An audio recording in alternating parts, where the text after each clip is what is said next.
Hi everyone, we're in week 3 now, and this is actually one of my favorite weeks. The study of criminology and why individuals commit crime, crime causation, the various theories that are associated with it.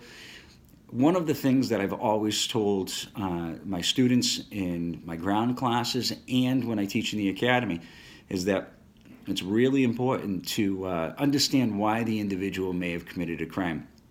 Not everybody that commits a crime is a bum or it's useless or a burden on society. There's reasons why individuals commit crimes, and as responders, as people that are going to be in a position of creating public policy and new initiatives, it's best that we first step into this and understand why the individual commits crime, allowing us to develop some sense of empathy of why an individual commits crimes, and helping us better provide those new changes in our society that may help us reduce that crime. I use the example of you've got a 14-year-old male, lives in an urban environment, his mother's a prostitute, heroin addict, his older brother is in a gang, his father is maybe unknown or maybe incarcerated.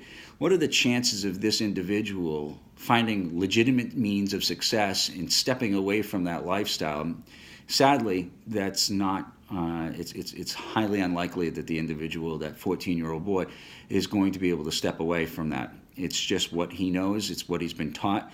And this brings us into an understanding of the sociological aspect of why people commit crimes. There are 8 categories within criminology. You've got classical criminology, biology, psychobiological theories, biological theories, I already said that, sociological theories, social process, conflict, emergent, and the final one is probably the most important, and that is an integrated approach. Typically, when a lot of these theories are developed and created, they're built off of earlier ideas. And then we believe that that one theory may explain crime. The problem with that is that we're all individuals. Our crimes might be similar. Our lifestyles might be similar. Our cultures might be similar. But we're still different. Our perspectives on life are completely different. You have 2 individuals, they live next door to each other. They seem like they have this very similar lives. Their parents have the very similar incomes. That doesn't mean that if they end up becoming criminals, that the reasons for their criminality are the same. One individual might have a handicap, so we could call that we could put that under the biological theories. Another individual might have ADHD. That would go under the psychological theories. Another individual may have a very similar background to that 14-year-old that I explained. That's the sociological aspects of it. So this gives us a foundation of understanding why an individual commits crimes. But there are a lot of other factors that if we start to combine them, what happens if everybody I just described, that 14-year-old male, sociological background, has ADHD, and then he's got a handicap? That you put all those together, and it is a concoction for a criminality. So one of the things that I'd like you to keep in mind as you push through this week is the understanding of what society does in response to crimes and possibly what it does to encourage criminal behavior.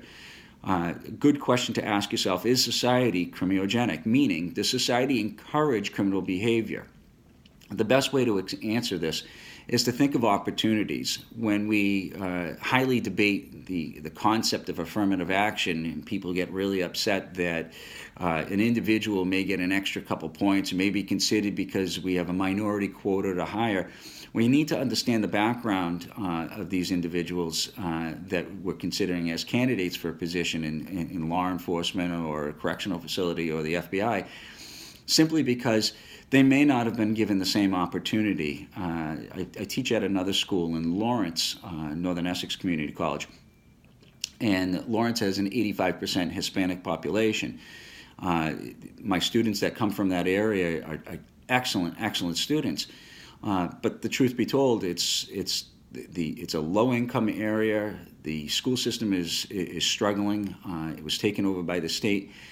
If you're an educator and you at the top of your game, and you're willing to you have the opportunity to go work for a more affluent town making more money, you're more likely going to take it. Even if you have the passion to help out students, you still have to consider your family and your own bills. So when we look at these inner city schools, are they getting the best educators? And the answer is maybe, but maybe not. Now, the students that are occupying these two schools and are enrolled in these programs may not be getting the best teachers that say, the affluent town that's right next door is getting. That's a lack of opportunity, and we need to recognize that there are a lack of opportunities out there. So when we think about lack of opportunity, does an individual commit crime because there's a lack of opportunity or a legitimate means of success? Consider the offender that's been arrested multiple times for possession or in distribution of a controlled substance. I have often said to inmates that upon their release, what do you plan on doing with yourself? I'm going back to doing what I was doing before. Where else can I make $3,000 a week? How do we convince that person to accept a minimum wage job and go through life doing the legitimate means of success? If that legitimate means of success has multiple barriers, and we look around and that individual may want a nice car, a nice house, a nice apartment. They may want some fine clothes or video games. These are things that we tend to look at and say that that's something that we would like too. But what happens if you can't afford those things? And it's just one of those concepts that I hope at the end of this week that you, with a little bit more understanding of why individuals commit crimes, you gain some empathy, and then we'll relate this back as the weeks follow to crime data and the structure of the rest of the criminal justice system. So if you have any questions and you want to discuss this a little bit deeper, feel free to reach out to me, and I hope you enjoy the week.